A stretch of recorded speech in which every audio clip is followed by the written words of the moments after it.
Hi, everybody. This is Adam Elenbaas from Nightlight Astrology. It is Wednesday, October 16th, and today I am going to be showing you some examples of positive and negative karma in the birth chart. Now, I made a video yesterday where I talked about whether or not we can change our karma. And the short answer was yes, not unlimitedly. There are some elements of our chart that we are here to experience, and nothing we can do will necessarily change that. On the other hand, there are elements of our chart that we can change. And really, any astrologer who tells you they know exactly where you can change your karma and where you can't is lying. Because as Krishna says in the Bhagavad Gita, not even the wisest sages understand the mysteries of karma. And it's also well documented in the Indian yogic astrological tradition that the mysteries of death and rebirth and the way in which the universal Purusha, the Paramatma, guides and ordains karma is deeply mysterious. And our karma is living.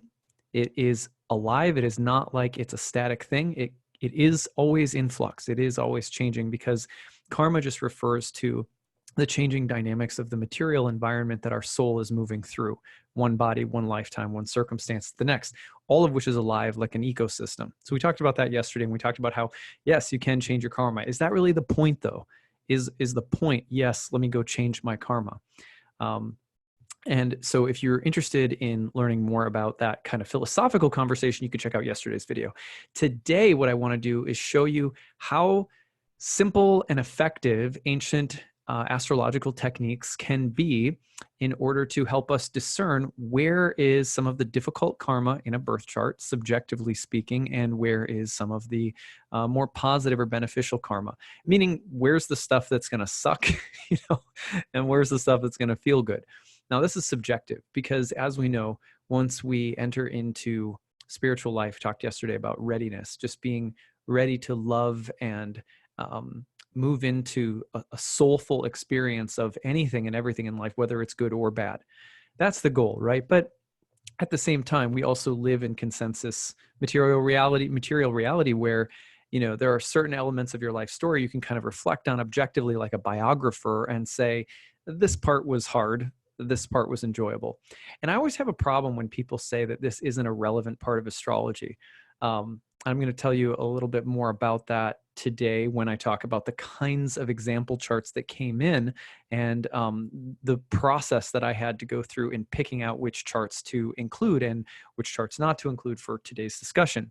But one of the problems that I have is when people say, we don't need to talk about the good and the bad. It's too prescriptive. It's too judgmental. Well, I personally beg to differ. I actually feel like ancient astrologers in the West and in the East, they had a lot in common in terms of the way that they read charts.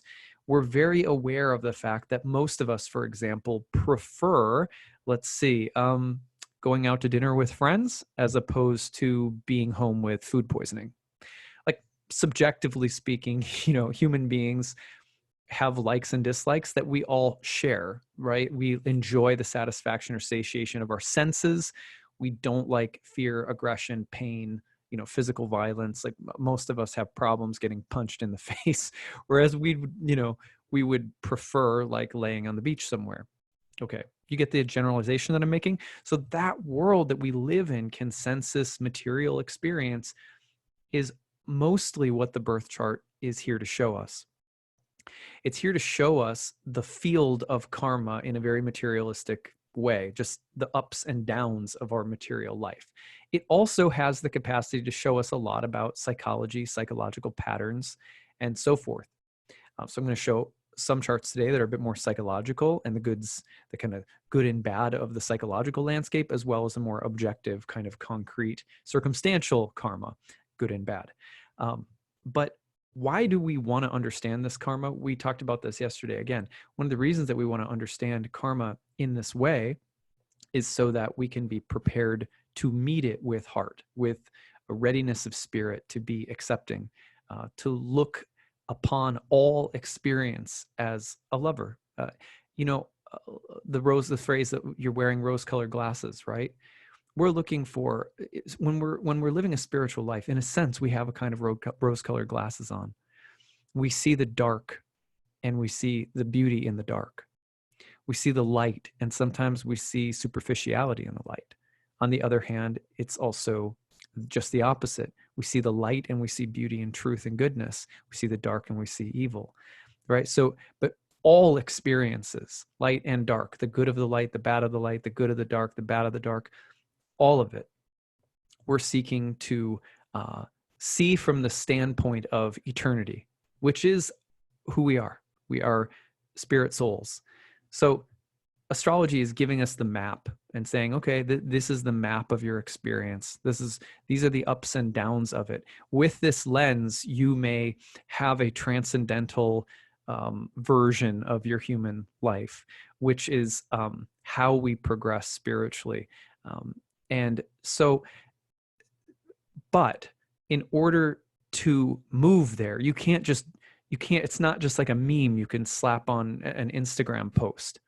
It's not a rah-rah speech, that we can get from a TED Talks or something like that about loving life or being positive. In order to really deeply embrace everything that happens to us, we have to be willing to stare right into the teeth of reality, which can be really scary because it involves saying yes to all of the most difficult and painful elements of ourselves and of our lives. And that takes work. So it takes honesty too, of being like, I don't like this and I do like that. I want this and I don't want that. And before we can sort of transcend those dual categories, we have to acknowledge that they are real, that they have a reality that we are living with. We can't just bypass them. So the reason that I'm making this video is because I'm trying to emphasize over and over again the importance of studying astrology so that we can have an objective, simple, and effective way of understanding karma, the kind of circumstances we will each experience in different areas of our lives, sometimes very specifically, sometimes a bit more generally, sometimes very concretely, sometimes more psychologically. But we need to understand the ups and downs, the light and dark of those experiences, and we need to understand them over a long period of time in relationship with astrology. We need to be able to relate our experiences back to these archetypal symbols over and over and over again before our spirit, soul, and our consciousness starts to understand all of these experiences and ourselves as transcendental. So you can't just jump to the good part where there is no good and bad. There is no up and down. Now, today what I did was I put out a call for birth charts on my Facebook page. And in the call, I said, I'm going to be demonstrating the way that the birth chart can describe subjectively positive and negative karma, meaning the stuff that you like and the stuff that you don't like, the patterns that you've had in your life that have been subjectively good, like if you're writing your biography, these have been the highlights, and the stuff that has been subjectively bad, like these have been the difficult parts.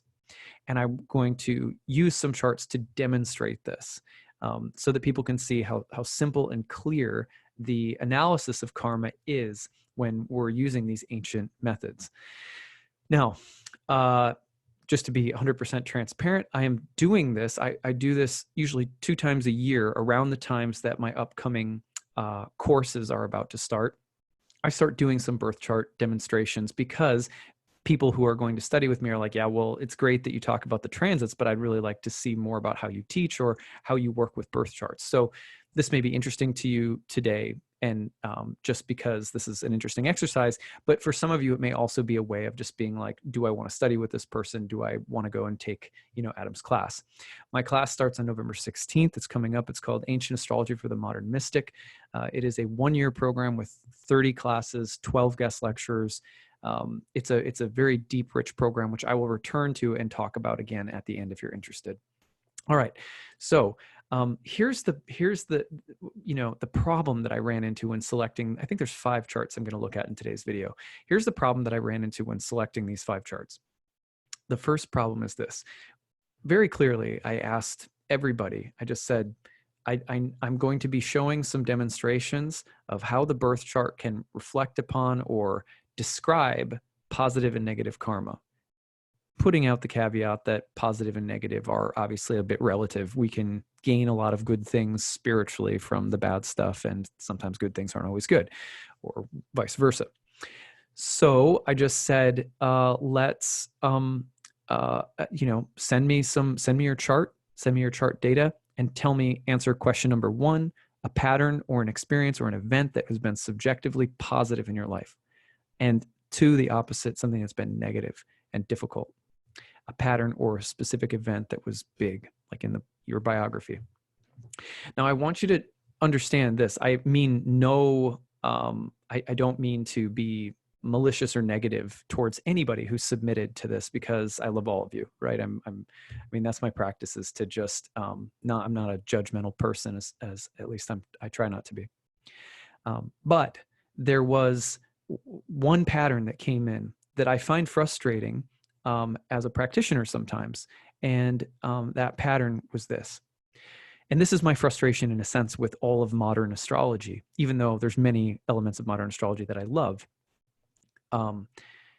What came back was the negative were mostly of 2 types of experiences: traumatizing relationship experiences and traumatizing family experiences that happened earlier in life. And they weren't described in particular. They're just early childhood traumas, or I had some kind of an abusive pattern in relationships. And then the positive, when I asked for a concretely positive, was I became, I became like spiritually mature in some way because of these early traumas. Okay, so the reason that is frustrating is because that's not really a good story to bring to astrology, right? It's like we're jumping ahead to what we're supposed to be learning from astrology prior to having studied the actual objective karma that has happened in our life that maybe has led to that spiritual maturity or that spiritual perspective taking root or taking shape in our lives. So many times when I just ask anyone in modern astrology for an example of something that's been subjectively difficult in their chart, something that's been subjectively, or in their life, and something that's been subjectively positive, they end up saying in non-specific terms, childhood trauma or relationship trauma, and I grew and became spiritual because of it. So you can understand that if modern astrology is mainly focused on using a birth chart to say, oh, you had so much childhood trauma, or oh, you've had trauma in the past, and here's all of the reasons in your chart that show why you're becoming spiritual. That's not astrology, right? That's self-help. And we're just using the language of astrology to retell familiar self-help narratives, which are real, right? Those are real narratives. Like many of you listening have experienced those narratives.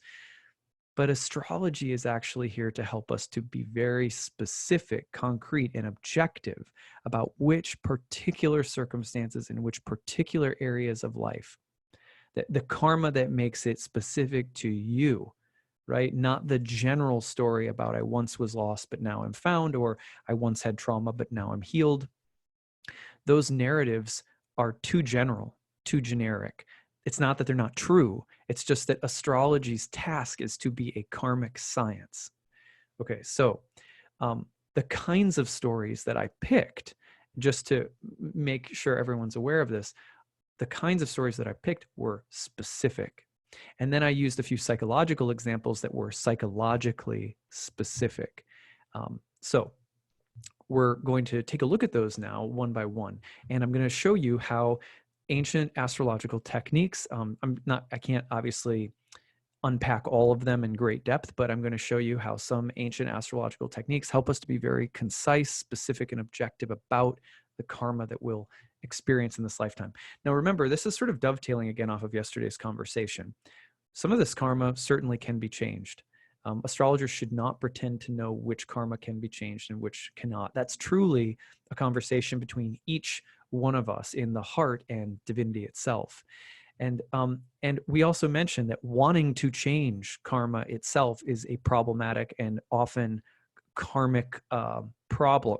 right? It's like, oh, I want a different result, so I'm going to try to manipulate karma to get something, keeps you bound.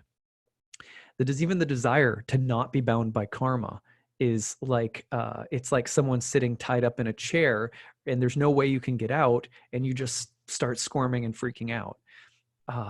Freedom is a byproduct of searching for love, because love frees. But freedom and love don't, it's very hard to say how freedom and love, what their byproducts are in the material world. That's why it's very difficult when someone comes to an astrologer and you describe their karma and they say, how can I change this? Really, the answer is going to be always to open your heart to learn how to love, connect with divinity, and slowly freedom and change will happen, not because you want it to, but because you're opening your heart. Those are byproducts of opening your heart, right? So it's not, so it's tricky to tell people exactly how to free themselves from karma. Astrology is really sometimes crossing over in modern astrology into the territory of, self-help and self-proclaimed gurus who are trying to tell people how to free themselves from karma, when A, the goal of freeing yourself from karma itself can be problematic and self-defeating, and B, when these people who are giving the kind of advice about how to free yourself from karma do not have a practice whatsoever of daily submitting and surrendering their hearts, opening their hearts and minds to divinity. If we don't have that practice, how could we possibly give any kind of knowledge about how to do that to other people, especially when their questions are very sophisticated, having to do with recurring problems in relationships or money or whatever? It's like, so at any rate, you see where all of that can go.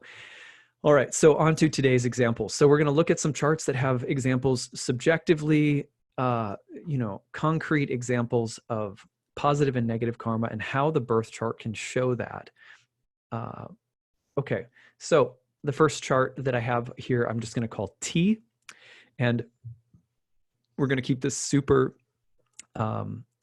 simple and objective and as concrete as possible, just to give you a sense of how this works. All right, so I asked T, or T submitted this to me after asking the question about positive and negative experiences that you've had in your life. I said, what are they? And T said that the divorce of his parents in childhood was very painful and was closely tied to a financial strain that happened for his mom and dad that was related to his brother becoming ill with, I believe it was leukemia. So in other words, his brother grew ill from leukemia, finances got really tight, dad was drinking, and the marriage ended, and it was a very traumatic event in his life. So that is the negative karma.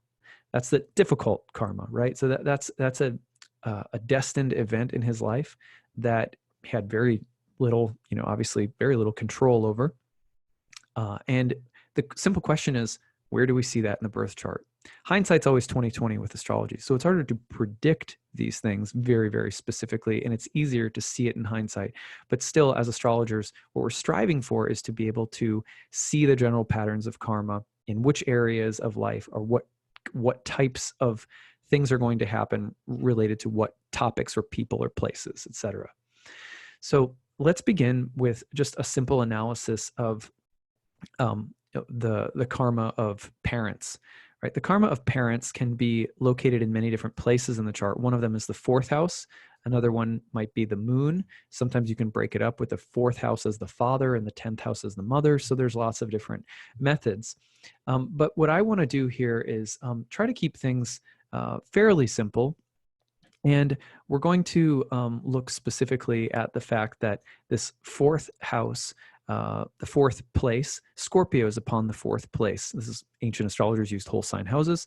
So we look at the fourth place. There are no planets in the fourth place, which is always a good starting point to see if there's a planet in the fourth place. There's not, but the ruler is Mars, god of war. Okay, so Mars, god of war, is in the second house here, and it is the second house is a house that is related to money and finances, in particular, sometimes the finances of the native, but it can also play the houses can play roles sort of anecdotally in very specific karmic stories as well. So here we see, for example, the god of war ruling the house of parents, and it is in the house of money and finances. Do we see any other interesting connections to his story here? How about the sibling? The siblings' health, right? We see the house of siblings is occupied by Libra.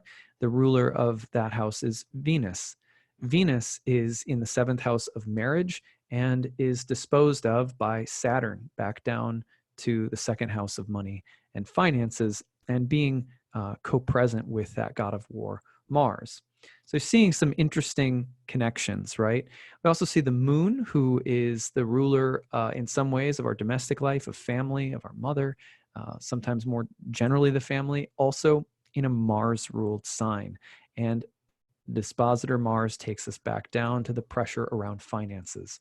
So there was a time of scarcity and conflict in his home and in his family growing up that led to the divorce of his parents.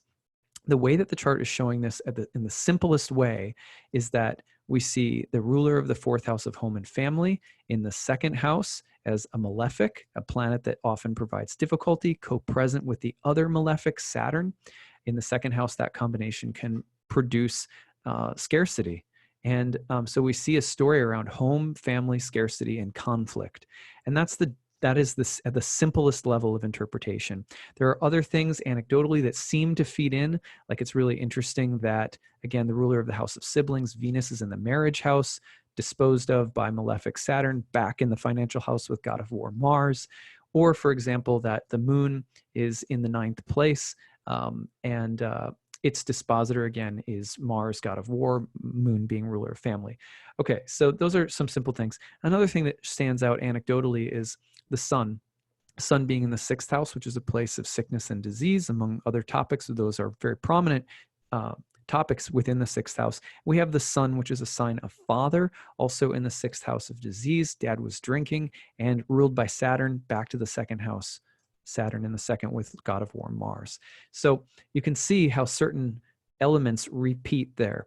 But that's the very simple interpretation. So like, let's say he was my client and I was reading for him, but I didn't know anything about him. One of the things that I would say very generally, not knowing the specifics of the story, obviously, is that there could be a tie between conflict, and the simplest thing I would say is around conflict, resources, and money in his childhood and his family are at the roots. To which he would have said, yeah, early on, one of the most traumatic events in my life was my family went through a period of, scarcity or financial hardship, and my parents got divorced due to conflict, and my dad's drinking, my sibling had this thing, etc. So that would have been that's just an example of how simple. I gave you a lot to think about there, but how simple the analysis of the fourth house ruler in this case is to the overall situation, the karmic situation around his upbringing, his home, his roots, and family. So literally, sometimes ancient astrology is that simple. Now, the positive thing that he mentioned, and I thought this one's more of a dead giveaway. He said, throughout my life, the religious, spiritual, academic, and intellectual side of my life has always been really rich and really rewarding and really strong. And I've loved traveling and so forth. So yeah, how about a first quarter moon in the sign of Aries in the ninth house, the house of long journeys, foreign travel, higher education, God and religion, etc. So, and this is a nighttime chart where the moon was the brightest object in the sky at the time he was born. So subjectively, like, his most beneficial experiences have been in learning, in religion and spirituality, and in travel. And that was what he counted as his most subjectively positive experiences. So there you have it. Simple example. Now, if I'm reading this chart again and I don't know him, what am I going to say about that ninth house moon? There's going to be a very strong emphasis on the need for religious, spiritual, academic, intellectual exploration, freedom, adventure. Moon and Aries in the ninth house. Very accurate. Okay, so keeping it simple. Let's go on to the next chart. So V, I'm going to call this chart. Let me just check my notes really quick here. So this chart, in this chart, the individual wants to mention, or again, asking the individual to talk about something that's been subjectively painful, something that's been subjectively more of a blessing. Now, this individual said that when they grew up, they had a mother that was mentally ill, and it was a very challenging part of their childhood.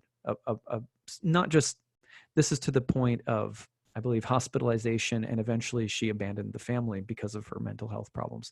Maybe schizoaffective or schizophrenic, I think he mentioned, or bipolar or something like that, but very painful situation around mom. Well, this one's, again, a dead giveaway. Here we see the moon, one of the most telling symbols for mother, is in the sixth house, which is the house of disease and sickness.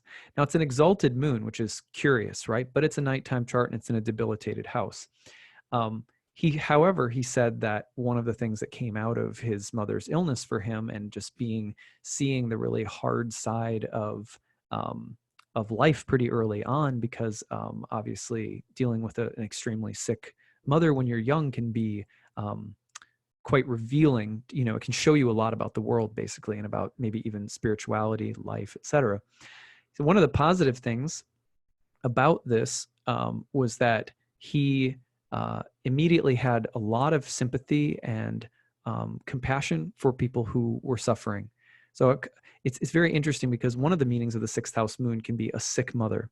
Another meaning of an exalted moon in the sixth house can be a caretaker, because the sixth often has this relationship to medicine, surgery, health, healing, occupations, things like that. It's not because the sixth house is about health. It's about, the sixth house is about illness, but also those who may tend to or deal with illness regularly, especially the moon, which is a planet of nurturing.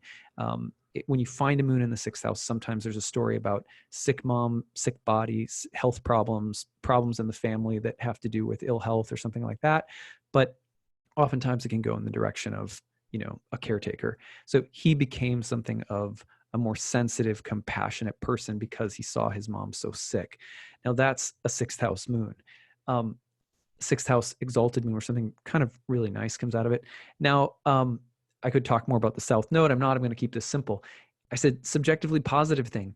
He said, I've always had just a really natural ability as a songwriter, a singer. I play multiple instruments. I sing, I write.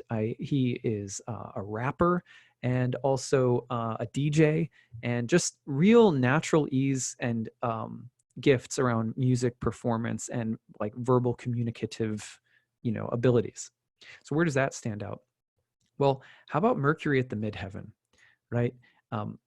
Oftentimes you can go to the fifth house to look for creative gifts. Fifth house is traditionally called the joy of Venus and has an association with pleasure, recreation, entertainment, the arts. But oftentimes you want to look, when someone says they have these real creative gifts, especially there's this kind of lyrical, multifaceted talent that they have.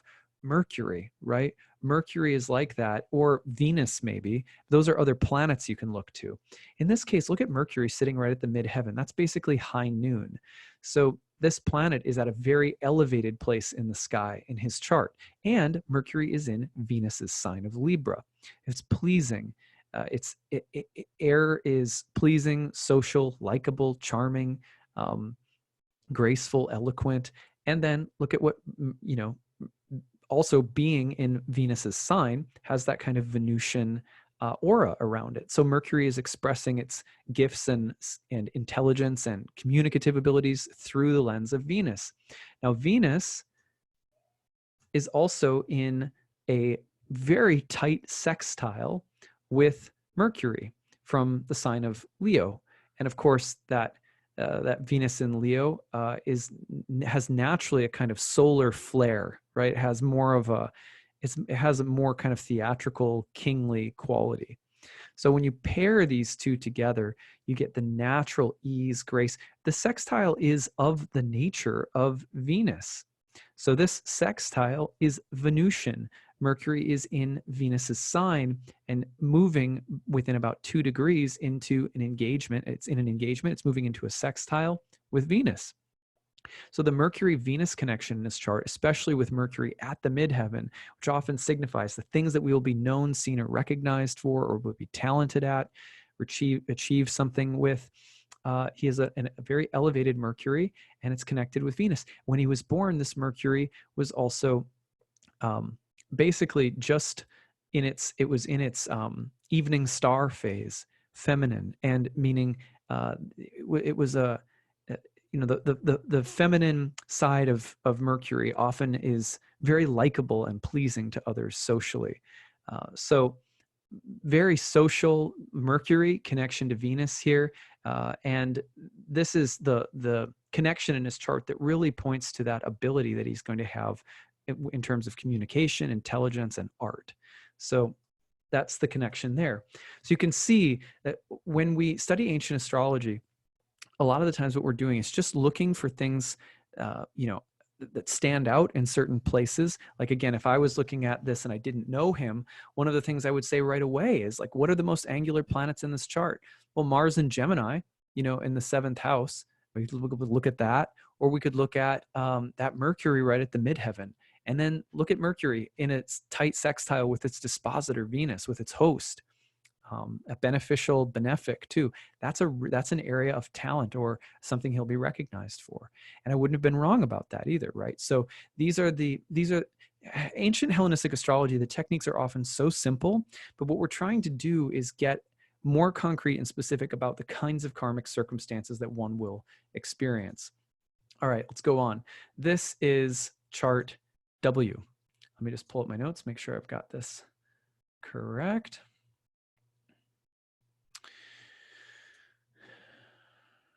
Okay, good. So this is the chart of somebody who the subjectively negative thing that they dealt with was that they have been in a number of relationships where they have been taken advantage of, manipulated, or coerced mentally, emotionally, and sexually. So they've had a pattern of having some really traumatizing experiences where they've been taken advantage of, especially sort of mentally and psychologically, emotionally, sort of manipulated, seduced, but really had a hard time with people who were, kind of that seducer who would really take advantage of this woman. So where do we see that in the chart? Where do we even look? Well, we have some options, right? You can look at the 7th house, which is a place of sexuality and marriage. That's one place to look right away. You can also look at Venus, which is the goddess of love. And oftentimes Venus will tell us a lot. Well, in this case, one of the things that is so potent about Venus in this chart is that Venus in this woman's chart is in her fall, which is a difficult place for Venus. And I'm not going to get into the whole rationale behind that. It's very beautiful and vivid. I've taught on it before, but we'll just suffice to say that Venus in her fall can mean very difficult karmic circumstances surrounding Venus. Venus is in Virgo, and that's Mercury's sign. Mercury is in Scorpio in the 4th house and is in an applying sextile with Venus. So again, interesting that we now see the same kind of Venus-Mercury dynamic, but with a very sort of badly debilitated Venus, although this person may have a background in art, music, their voice may be pleasing, or they could be seductive in their own right too with that, right? But the point is that we have a badly debilitated Venus here. And in this case, with Mercury in Mars's sign, right at the base of the chart, this is a very strong Mercury in her chart. It connected as the host to a very badly debilitated Venus. This also speaks to the way that relationships have really gotten in her head at times, where people have gotten in her head and really seduced her and manipulated her and coerced her. So she's saying, what is it in my chart that just shows that tendency that people have had to have this kind of mental, emotional power over me that I've sometimes been really hurt by? And that in this case, this would be the strength of Mercury in that deep scorpionic Mars-ruled water sign at the base of the chart as the dispositor of a badly debilitated Venus. So that's there's a lot more to say about this one in particular, but we'll let it go. We'll let it go at that for now. So that's just a simple example. One of the things that she said was subjectively positive was that one of her spouses in particular that she had in her life had a lot of money and helped her to get a lot of help healing, self-education, and facilitated her doing some of the most important creative and personal spiritual growth in her life. So because of the wealth of a partner. So that was one of a really positive area of her life. Look at the 8th house for partners, money, or wealth. And here you see Jupiter. And Jupiter is in its own sign and in a subjectively very positive house, 5th house being the joy of Venus and the house of good fortune traditionally. So here we see a very powerful Jupiter, the planet of abundance, in its own sign, very well dignified, ruling over the 8th house. We also see the lot of fortune in the 8th house. And we see Jupiter in the 10th house relative to the 8th house, which is also a very powerful position. So if you put the 8th house as the first and then count off around the wheel, you get around and Jupiter's in the 10th sign relative to its home place. When the lot of fortune's ruler is in the 10th place from its home place, it's considered to be a very powerful position. This is also Jupiter that's in its own sign in the house of good fortune, etc. So there are great benefits that can come at least once, if not maybe sometimes several times in life, through a partner's wealth or assets, which was exactly the positive karma that she experienced here. Now, so again, one of the things that I would have gone for here in the chart, and I like to tell the truth about what I would have said or what I would have seen, because like I said, hindsight's 2020. I would have seen probably some degree of powerful and helpful connection between Mercury and Venus. Again, someone who is a singer, songwriter, musician, etc., which this, I believe, I have to go back and look at the notes, but I do believe that this person does have some kind of artistic writing, singing background. I could be wrong about that, but I would have gone for something slightly positive there, as well as the potential for there to be a real kind of heady, emotional darkness and potential for things like coercion and manipulation around relationships. And I probably would have said that there may also be an emphasis on money somehow present in the mix, with Venus badly debilitated in the 2nd. But at any rate, and then, subjectively, when you see Jupiter ruling the 8th in this situation, that would have been, for me, I would have gotten that one perfectly right. I would have been like, real benefits from partners' wealth, if not all partners, then at least one really important, prominent partner in your life whose wealth or position or status somehow is very beneficial to you, which again, for this individual, it was. So, all right, let's go on to the next one. So this is chart J. I'm going to just call this chart J. Now this example and the next example are going to be a bit more psychological in nature. So this person very generally just said that they have had mental and emotional health problems throughout their life. Where do we see that? Well, this one's very simple. Both luminaries are in the sign of Mercury, which is a sign of the planet that is related to the mind, and they are in the 6th house, which is the house of illness.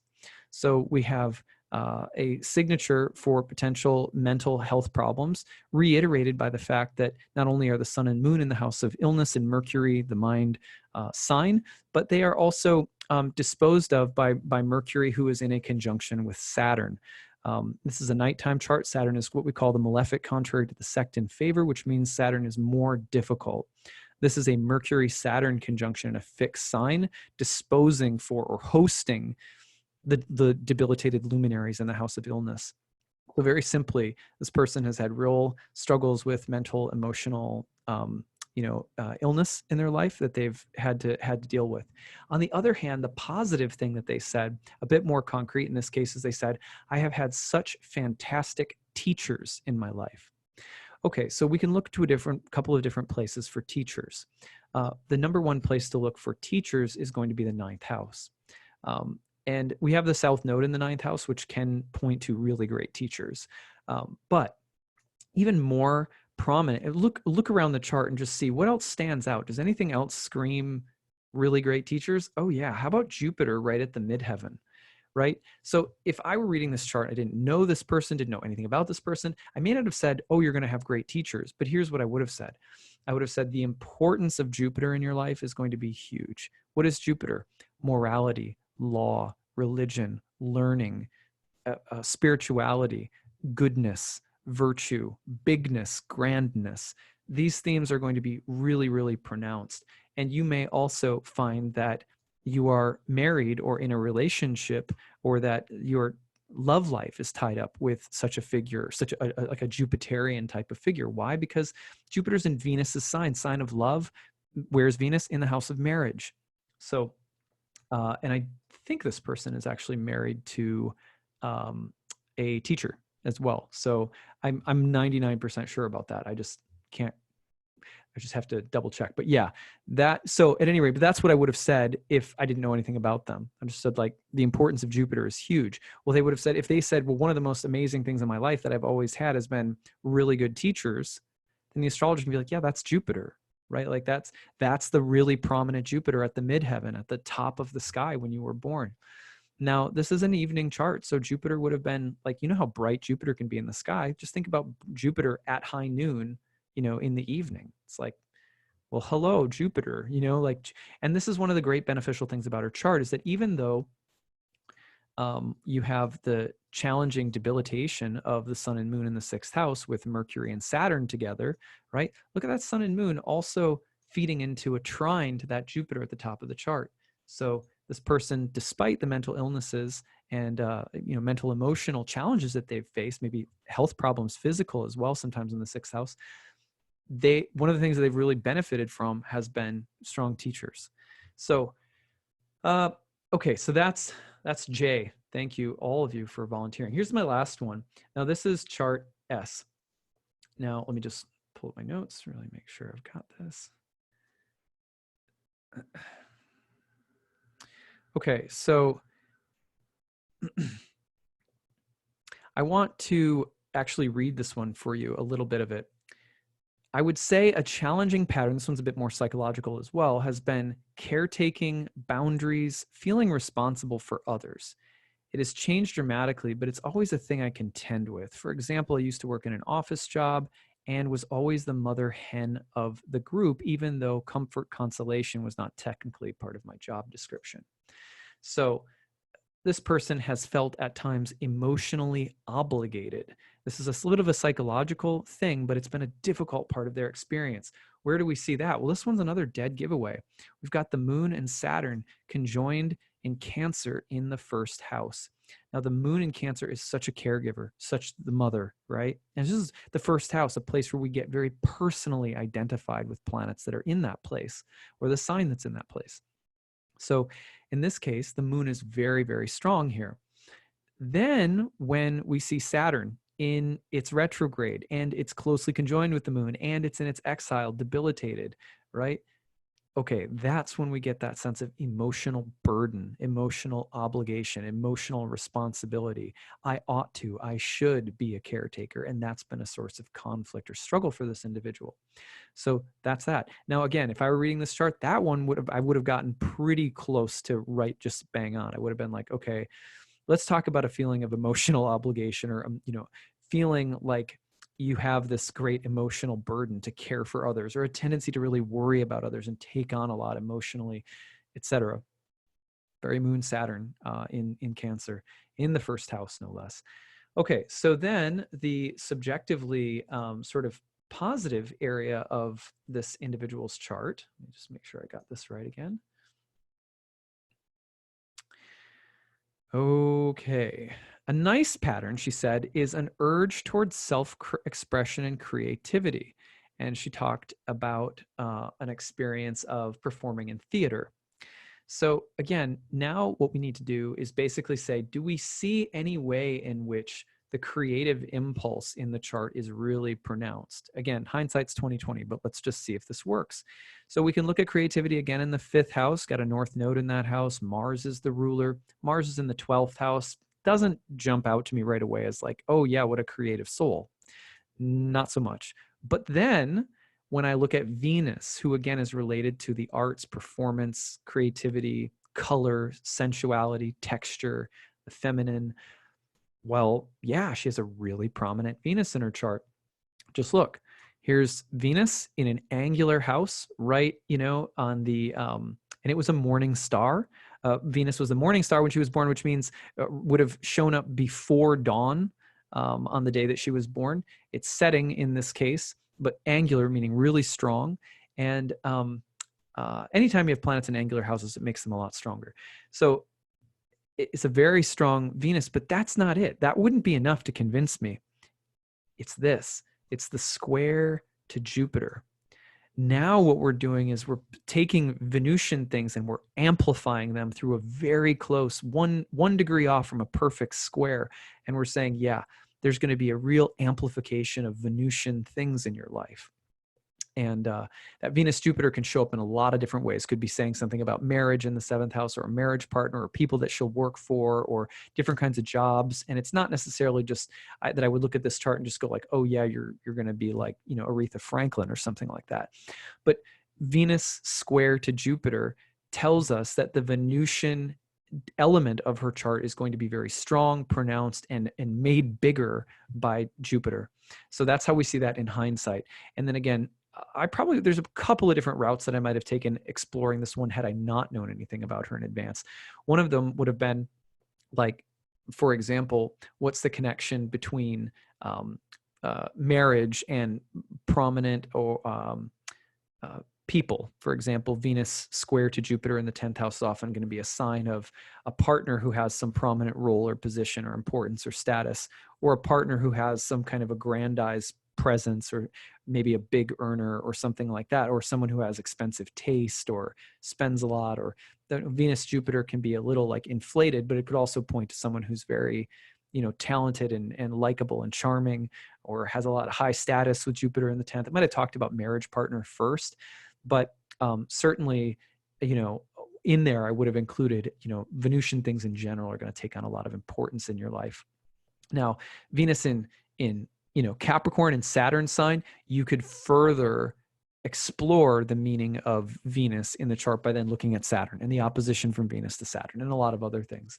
But one simple way of seeing the prominent role that creativity has played in her life is going to be through Venus's square to Jupiter. And again, you could go down and look at the North Node in the 5th house. That's important too. Okay, so those are some examples. I hope that you enjoyed this presentation. Again, what do all of these charts show us? They show us a couple of things, I think.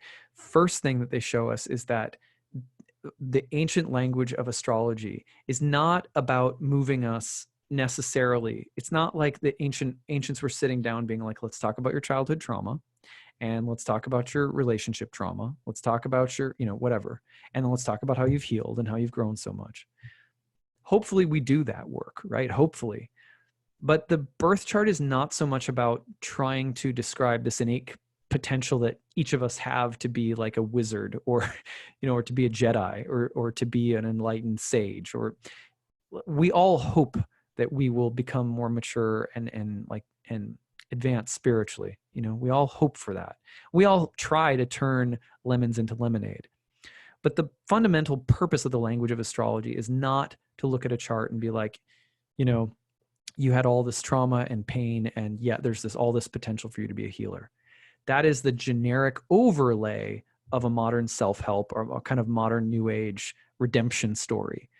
And when astrology is put into service of that narrative, it loses its efficiency as a karmic science. What we're really trying to do with the language very simply is say, this kind of pattern in this kind of area, difficult, medium, easy, hard, etc. And so why do we do that? Why do we look and say, yeah, you can see here that there's a pattern around, like the first gentleman with his family getting divorced under the conditions of financial hardship due to his brother's illness and his father's drinking and stuff like that. We want to be able to use the language to say, the ruler of this house, in this sign, disposed of by this planet in this condition, tells a story. what kind of story? What are the bare skeleton bones of that story?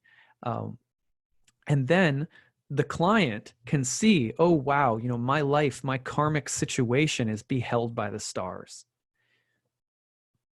Anyone who uses these techniques, you will get to see some of the clear picture of your life. Oftentimes, it's the redemption story. It's the story of, I once was lost, but now I'm found. I had bad stuff happen, but it's all good now, and I've risen above all the difficulty. It's dishonest. It's dishonest because we are judging the negative and exalting the positive. And ancient astrologer says, they're like, no, don't do that. What you want to do is honor and recognize the subjectively good and the subjectively bad, but don't get attached to either of them, right? Just see them for what they are. Try to see them very simply and very clearly. When it comes to transits, forecasting, and prediction, we're trying to do the same thing. Try to see things that are coming clearly and accurately, good or bad. Then, once we've leveled on that, we've gotten real about the consensus level of karmic reality that we're dealing with, then we can start talking about how to transcendentalize it, which for most of us is far more than just having a good attitude, which a lot of the times is just denial. It's just a way of saying, oh, I only see the positive. Well, no, you don't, because I guarantee you, me, anyone, if we only see the positive, then we would have, we wouldn't have all of the aversions that we have to the negative, right? Which we do. We can't get away from it. So astrology is supposed to be an accurate, objective, kind of divinatory karmic science. Again, like the benefit in seeing things a little bit more black and white in this regard is not that life itself is black and white. It's not that you as a spirit soul are defined by the black or the white of your material experiences. Yes, the point is to go beyond all of it, right? But you can't go beyond all of it unless there is something to go beyond, and you have to be real about the duality that you're living in. So the ancient astrology is not for the weak of stomach, right? Because it's really trying to get, you have to look at it and try to see the real and be concrete and specific about the karma without freaking yourself out, which is really easy to do, and without being overly positive about it all to stave off the anxiety, which is also really easy to do. We want to stay in the middle ground. The middle ground of astrology is the place where we are ready in spirit and ready in soul to accept the nature of whatever kinds of circumstances manifest. We do our best to bring to us the best of experiences, the sattvic experiences in yogic language, which is peace, patience, tolerance, humility, love, kindness, humility, all these things. We want to bring them to us. We try to do that through making the right choices, doing the right things. But ultimately, as I said yesterday, the point is not even to sort of ninjutsu your karma so that you have nothing but like peaceful, easy sailing, right? Because the nature of life is that, like, even if you have control over everything and you're really a sensei of like peacefulness, materially speaking, a storm is still going to come at some point. You know what I mean? So what we said yesterday is that the ancient Stoics, for the ancient Platonists, the Pythagoreans, the Hermeticists, for the yogis, what were they talking about when they were looking at astrology? Quite simply, they were saying, look, it's about being confident as a soul that all of your experiences are beautiful, that all of them are good, that all of them are true. We try to do the right thing and make the right choices, not because we want to experience some benefit from doing that, but because by making the right choices and doing the right thing as best we can, we put ourselves in better position to see and experience all of life from the transcendental perspective. This is why, for example, in yoga, we do the yogic postures not to perfect some kind of gymnastic move, but because we're trying to situate ourselves in meditation so that the channel may be open for deeper samadhi, for deeper flow state. So you go through the postures not because you're trying to perfect, it's not the Olympics gymnastics, right? The traditional use of asanas, of postures, is to basically prepare the body to sit so that you can receive. So similarly, we're not trying to change our karma, change our charts so that we can get something good. We're trying to put ourselves in the position to receive samadhi, absorption, union, love, connection with the divine. And that experience that we're trying to connect with is something that can come in through any of our experiences, good or bad, so long as we've positioned ourselves in the best way possible. We cannot position ourselves in the best way possible if we don't have an objective understanding of how we are positioned in life, of what is actually happening. So positivity, if it is a form of denial about what is really happening in the consensus level of material reality, the place where I'd rather be having dinner with friends than I would be like, bent over the toilet with food poisoning, right? If we have to have an objective understanding of that level of ourselves. When we're in touch with that level of ourselves, rather than constantly trying to repress it or push it down, then we can position that part. We can start having a dialogue with that part of ourselves and start to position that part of ourselves so that we can receive transcendental value from any of our experiences. Can't do it unless we're objective karmically. And that's not to say that the karmic world is the only world or that it is the objective measure of what is real. It's not, but if you deny it, if you have no relationship with it, you have no chance to position yourself transcendentally. You'll be the equivalent of, someone who looks good in a yoga pose, but doesn't realize the yoga pose is just there to help you sit in the stream better for meditation later. Right. So this is not just, some people are like, you're so into yoga. This is not just yogic. See the talk that I did in my YouTube archives called, I did a Nadia Shah's channel recently called "What Do Astrologers Really Believe?"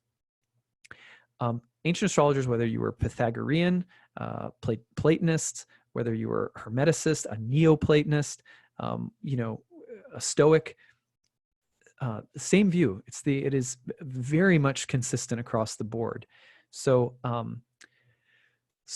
with all of that, I hope that this has been interesting food for thought, and you can see that and this is the great thing too, is that when you take this kind of more objective circumstantial evaluation of karma, which is a tool in your kit, and you pair it with the psychological analysis available to us through modern astrology, modern psychological astrology, which is not as shallow as self-help, right? I don't mean to make a straw man there, but when you pair them together, then you have a real toolkit. You can really go like, wow, now I can really do some things because I can get into the interior psychological dynamics of any area in the chart: relationships, marriage, family, father, whatever, boss, work, religion, siblings, money. And I can get into the psychological dynamics of it. I can show where behavior, attitude, perception play a role in the creation of these events and circumstances. So when you have the two together, it's fantastic. Ancient astrology was deeply psychological, but much more so than today, it was also descriptive in terms of you have to describe the concrete karma that you're dealing with.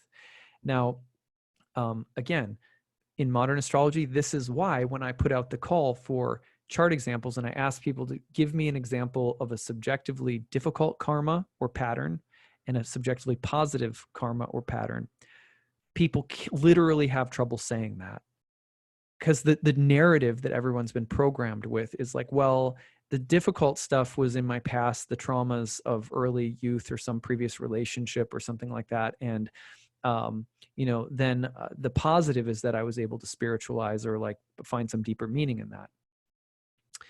I want to be respectful here, but like, that's not astrology, right? That is hopefully what we're all doing in our life. Of course, we want to rise above our challenges and our struggles, but astrology is here to help us understand, okay, great, fine, you rose above your struggles, but what were they? Do you know what I mean? Like, what were they? And specifically, like, I had a husband who gambled, or, my father was a drunk who hit me around, or, those are concrete karmas, and the birth chart can address those. Here's one of the great things to note. In the Vedas, one of the things that the Vedas provided people with was and these are the ancient scriptures of India. One of the things that the Vedas provided people with was a sort of series of instructions, like rituals that people could perform astrologically and otherwise to get certain kinds of karmic results. This is called the Karma Kunda section of the Vedas. And in the Karma Kunda section of the Vedas, there are all of these instructions like do this, do that, if you want a son, or if you want a daughter, or you want wealth, or whatever, right? Now, it's weird and kind of contradictory that when you look at the Upanishads, Vedanta Sutra, the philosophical reflections upon the Vedas, what is the ultimate truth of the Vedas? It has to do with not being attached to karma. It has to do with not being lost in that world of like, what am I getting? What am I doing? What special role do I have to play? What story am I wrapped in? Blah, blah, blah. The essence of the teachings is like, yeah, that's just not where you're going to find bliss and happiness. You have to find it in your heart and soul, and then you weave it through whatever the destiny path whatever the karmic path might be. Words like karma, fate, destiny are all interchangeable in ancient astrology. So the idea that they're somehow different is really, they have some semantic differences, but they're really not that big of a difference. So, the one would naturally ask, and many people have asked, many students of yoga, when they begin studying the scriptures, will ask their teachers, they'll say, why is it that the Vedas, who are imparting this knowledge of transience of the material world and connection to our eternal consciousness, why are they prescribing rituals for people to get enmeshed within the karmic world? And the answer to that is really interesting. The answer that sages have given over time is very simple. It goes like this. When people see that the rituals work, they will come to trust the Vedas. They will come to trust the knowledge and deeper metaphysical instructions of the Vedas because they see that the Vedas are true. Then, when they see that anything that they got through these rituals continues to be transient, continues to not last and not bring the happiness that they're looking for, even if they get a son or daughter or wealth or whatever, it doesn't last and it doesn't provide them with concrete happiness. At that point, they will start diving more deeply into the Vedas to find the more deep truth that sets them free from the karma kunda of the Vedas. So astrology is very, very, very similar. It has its roots in the same kind of thinking. When people would go to a practitioner in ancient times, you have to understand that astrology is working at the level, almost like primarily at the level of teaching people how to detach from the wheel of karma, mostly the practitioners and students of astrology, because what they're getting to do by seeing person after person after person who's wrapped up in the karma kunda section of the Vedas, so to speak, who's concerned about how to manipulate the Lego blocks of their birth chart or their karma to get something that's more satisfying or less painful. And when they're wrapped up in that part of it, the astrologer is deepening their understanding of the eternal dharma that lies beneath the karmic world, the truth of transience, impermanence, and the need for eternality, the need to be situated in the soul and not in the fleeting Lego block changes of the karmic world. So the practitioner of astrology is getting that by meeting with people who are coming to them wrapped up in the world of karma, right? And that's a funny thing. Astrologers nowadays, it would sound almost like really condescending to say that, but that's actually the truth of it. So ancient astrologers meet with people who are concerned about fortune. We have the answers to that stuff because the karmic science can tell you how the Lego blocks are moving and rearranging, right? But why would people do that? You have to think about this. Why would practitioners do that if the deeper beliefs that they held about astrology was that it was part of helping you see the karmic world for what it is so that you could be more deeply situated in your eternal consciousness, why would they meet with people like that? What possible benefit could it have to help delude people in, like they would just be deluding people into believing that the karmic reality was it.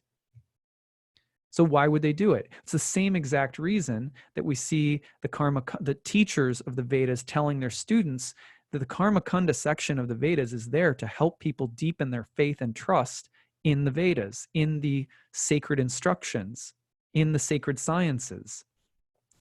Because once they have that trust in them, the seed has been planted, and then they'll go and they'll engage with the karmic world, and they'll see that it's filled with transience and it won't make them happy. But having now trusted the Vedas, because they've seen that the Vedas delivered in terms of karmic predictable results, they'll go back to the Vedas and start studying them at a deeper level. So similarly, astrology starts with our fascination and obsession with ourselves and with the karmic wheel, all the stories. And then over time, as our faith, we've developed faith in astrology, in the sacred science, and we've seen that the investment in all of this stuff never ends. Turn to any astrological transit in the world. What do you see day in, day out, week in, week out, month in, month out? Oh, it's a Pluto transit. Oh, it's a this transit. Lots of transformation. Oh, the energy is really intense this month. It's the same stuff all the time, right? It's because it's a circle. It's a bunch of planets moving in circles and cycles. It doesn't stop, right? It's always been going. It always will be going. Time, as Plato said, is the moving image of eternity.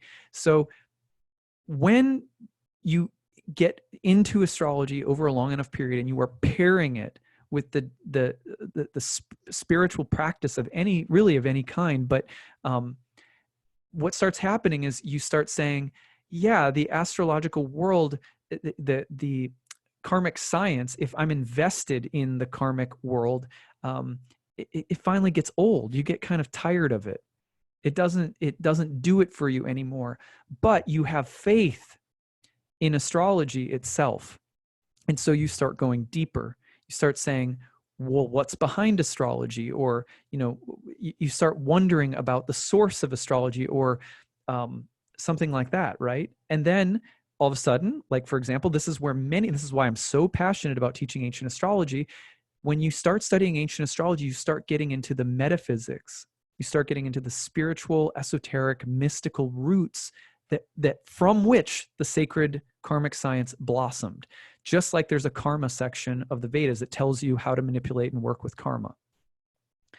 So at which point, then your studies can evolve to the next level, which is, in a sense, now the study of karma becomes a way of engaging your at kind of a reflective but participatory distance from all of the stuff that's happening, and all of the karmic stuff that's happening. You get a little distance from it, and suddenly it starts to be the vehicle by means of which you enter into a deeper, more prayerful, meditative way of living the life that you're living, the karma that you're living. The byproduct of which, if you keep doing this, is that karma may start to shift, even though it's sometimes very imperceptible, and it's not like we can just sit back and predict how and where the karma is going to shift, or what kind of result you might have gotten, or you know what I mean? But you'll sense it. And that's why I told the story in my video yesterday about the nail in the pool and about almost smashing my foot in the door, right? Because these changes, they come. When we start moving beyond the karmic level of reality, it's often you'll be gifted little insights about how your own karma is changing, but they are secrets to keep even from yourself. So at any rate, so just as the Karma Kunda section of the Vedas gives people faith in something bigger, in a larger operating paradigm that they eventually can come back to and study at a deeper level, so too we need an objective karmic science that works predictively and objectively in the material world. And we need that to be there so that people's faith can eventually go beyond that level of it, and then start opening up. Now, again, I believe that that step is really bypassed in modern astrology often, not always, but like often that step is bypassed. We just start by saying, well, the karmic world is just, it's not really real. That's all duality. It's not, I'm not concerned with that. I'm so evolved or enlightened. Really, except for that people say, well, I'm not into the good or bad. I don't like to judge things. I don't like there to be prescriptive karmic evaluation. And yet these are the very same people who are obsessing in their charts about what's going to happen in their next planetary transit. Oh, am I going to get a job? Is this going to happen? Is that going to happen? Whatever. So there's a lot of denial there, if that makes sense. Okay, so that was a longer talk. I wanted to follow up some concrete examples of charts to go along with the study of karma. And again, just to be 100% transparent, I'm also doing this intentionally in order to promote my upcoming course, Ancient Astrology for the Modern Mystic. The course starts on November 16th. The early bird rate is in effect until November 1st. You can save pretty big on the course if you pay in full up front. There is a 12-month payment plan. I also have need-based tuition for those people who are experiencing financial hardship. It's a awesome class. It's one of 3 different full 1-year programs that I teach. I teach a first year and a second year program in ancient astrology. In the first year program, we have about 20 classes, all in theory and technique and philosophy and history. And then including the metaphysics and all of the spiritual components that I'm talking about. And then in the last 8 or 9 lectures, we have live clients come in that you'll see me read for in a live client dynamic. And then after the client leaves, we have workshop where we all discuss the chart and the reading together. This is a great way to see how the karmic science is actually sort of applied in real time. So all of that's coming up soon. I hope to see some of you there. There are still some spots available. Registration is open all the way up until the end of class unless I fill up, which has never happened before. So hopefully there will be room. You can check it out at nightlightastrology.com. You can go to the certification course tab and check it out there. If this was inspiring to you and you're thinking that would be really cool to have, maybe we could do a reading together, you can check out the readings page on my website as well. I love talking to people and hanging out with readings. I try to make every one of my readings like a dialogue and a conversation. It's really was an honor to have everyone who volunteered these charts today. Thank you for sharing and opening yourself to others. And that's a vulnerable thing to do. So I appreciate that. And I hope that you're all having a great week, and we'll see you again soon. Take care, everyone. Bye.